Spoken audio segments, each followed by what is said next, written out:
The Byzantine Empire gets far too little credit for what it's done for Western civilization. Like some epic fantasy novel, the Byzantine Empire held against all invaders on all sides for over 1,000 years except once, retreating behind the mighty walls of Constantinople when they were in their darkest hour. The Byzantine Empire guarded Europe against most of Islam's force for over 600 years, and what gratitude does it get for it?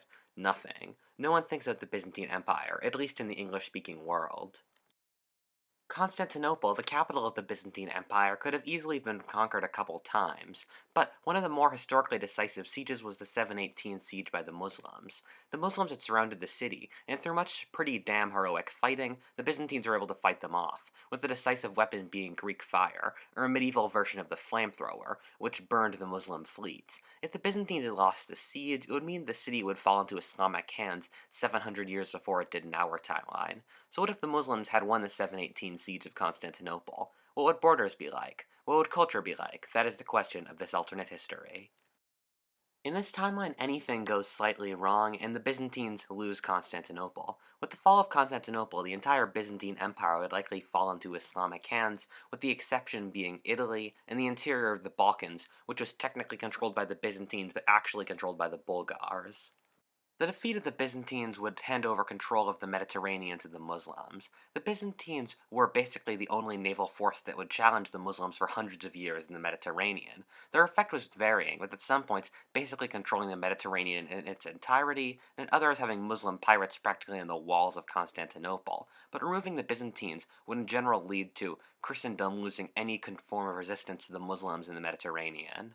This would likely result in a Muslim conquest of Italy. Italy is a peninsula jutting out to the Mediterranean, surrounded on three sides by it. This means that with the control of the Mediterranean, Italy would be very vulnerable to Muslim attack. Early medieval Italy was effectively an anarchic mess of minor kingdoms, meaning that there would be no main force that could hold back a Muslim invasion. The closest thing that would likely come would be a Lombard kingdom in the north, and even so they were in decline. All the areas conquered by the Muslims in their early years were permanently converted to Islam, so we can be pretty sure that both Italy and the old Byzantine Empire would be converted to Islam. There are two kinds of regions that the Arabs conquered: those that became culturally Arabic and converted to Islam, and those that converted to Islam but kept their native culture at heart. Areas like Egypt, Tunisia, and Iraq are in the first group, while Persia and Morocco are in the second. The old Byzantine Empire would be in the second group, and Italy would be stuck between the two. This is because all the areas that became Arabic culturally had no strong native culture to fall back on. For the Egyptians, Mesopotamians, and North Africans, the old ways before they were conquered by the Byzantines and Persians seemed so distant they didn't connect with the population, but at the same time, the culture of their overlords did not fulfill their local cultures. They were stuck in some sort of limbo. Thus, when the new dynamic religion of Islam and the vibrant Arabic culture arrived, they latched onto it. For the nations with strong native cultures, they're able to fall back on their native cultures and at the same time convert to Islam. The old Byzantine Empire would convert to Islam, but keep its Greek culture because it was strongly grounded in its own Greek culture. Meanwhile, in Italy, the identity was weaker. What was an Italian, really, at this point? A Roman, a Lombard, a Greek? There was no real answer. However, the remnants of Roman heritage would allow the Italians some cultural clout to grasp onto. It would likely end up like Muslim Spain, with some parts of society being Arabic, some parts being archaic fragments of pre-Islamic times, and many combinations in between. The Muslim conquest of Italy would mean that the Pope would flee north, most likely to neighboring France. Early medieval France became a maelstrom of political chaos, and the Pope would likely at some point end up in the far more stable England, likely in Canterbury in southeastern England, as a good midpoint to manage events on the continent and in the islands. Also, England and Ireland were the centers of Christian learning at the time. Having the Mediterranean basically being a Muslim lake would result in the Mediterranean becoming a hub and unifying force for Islam. For the large stretches of Islamic history, when the Christians controlled the Mediterranean, Western North Africa and Spain were effectively cut off from the Middle East. There's even a theory that the Islamic world declined technologically because it lost control of the Mediterranean, thus destroying connections across the Islamic world. I don't believe this theory, but it shows how Islamic civilization could have developed with complete control of the Mediterranean. Muslim control would likely be so dominant that the Reconquista would fail in this timeline, with cross-Mediterranean jihads being able to keep the Christians in the north of Spain and allowing the Abbasids to control the peninsula from the Middle East. The Muslim control of the Mediterranean would have resulted in Christian Europe only existing north of the Alps. This would have a couple of effects. Firstly, no Reformation. Much of the Reformation was a geographic and cultural split between North and South Europe manifested in religion. Thus, with only Northern Europe really surviving, and the Pope in England, we never would have seen it happen. Secondly, to horribly simplify things, Western civilization is built off three pillars: the Christian, the Roman, and the Germanic. By removing the Mediterranean, the Roman strands would become far weaker, while the Germanic and Christian would become stronger. Expect Western civilization to develop in a very different direction in this timeline, with Germanic culture being far more important.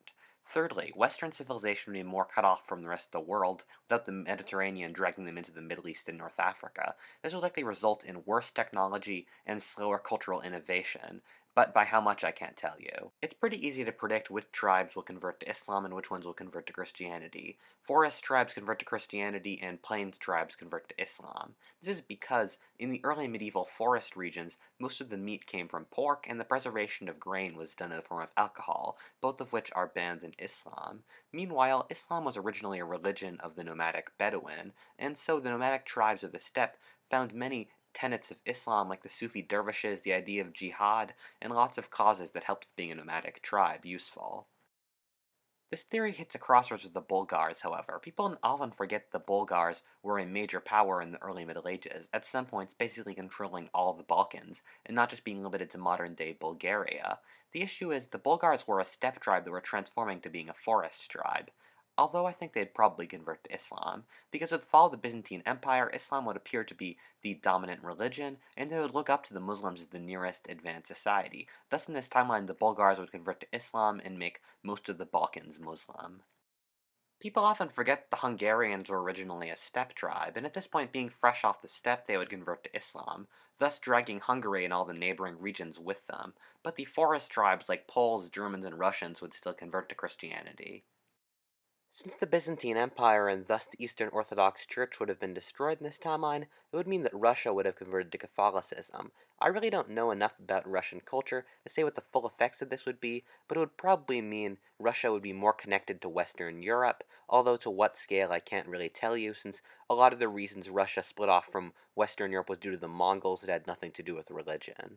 Charlemagne was born around 30 years after this timeline's point of departure, and thus the butterfly effect would not likely change his existence. Charlemagne would likely do many of the same things, except when he would invade Italy. The clashing of cultures, and thus more resistance, coupled with the lack of the Papal States inviting him, and the Muslim control of the Mediterranean, prevents him from conquering the majority of the peninsula like he did in our timeline, instead just conquering northern Italy.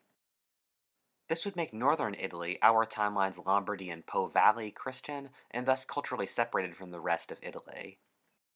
Most of peninsular Italy is at the bay of the Mediterranean, and thus with the Muslim control of the Mediterranean, would prevent the Lombards from forcing their way south down the peninsula, for the same reason the Spanish Reconquista would fail in this timeline. Thus, we would never have seen an Italian Reconquista, and the peninsula of Italy would have remained Muslim.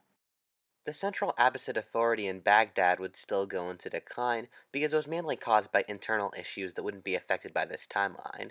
When the central authority in Baghdad went into decline, the edges of the empire split off, and were either conquered by barbarians or split off and became their own nations. With the central authority weak, and the regional authorities not having the time to build up enough clout, it would mean nothing would prevent the Slavs and the Bulgars from crossing into Anatolia or modern-day Turkey from the Balkans. In our timeline, the Byzantines stopped this, but with the local authorities weak, it would mean that this would happen. A patchwork of Slavic kingdoms would be founded in Anatolia or modern-day Turkey, so the region would have a culture like that of Bulgaria, Serbia, or Russia in our timeline. They would eventually convert to Islam, being the previous religion of the region. When the Turks would enter the region, they would not see the centralized authority of the Byzantines, but instead a patchwork of small successor states. This would actually be worse for the Turks, since it would mean they wouldn't be able to conquer all of Turkey in a single decisive blow, but instead be forced to slowly besiege each fortress of each petty kingdom. This would take a while, and in the meantime, the Turkish forces would disintegrate with the fall of the United Seljuk Kingdom, and their genius leader Alp Arslan would die of old age. Thus the Turks would not be able to conquer all of modern-day Turkey, and instead modern-day Turkey would be a patchwork of Slavic, Turkic, and Greek leftover states. This suggested the Ottoman Empire would not exist, but this is so far from the start of this timeline, I'm not sure. Whatifalthist, thank you for watching. If you enjoyed that timeline, please comment or subscribe. And please stay tuned for my next video. What if the Germans won at Stalingrad?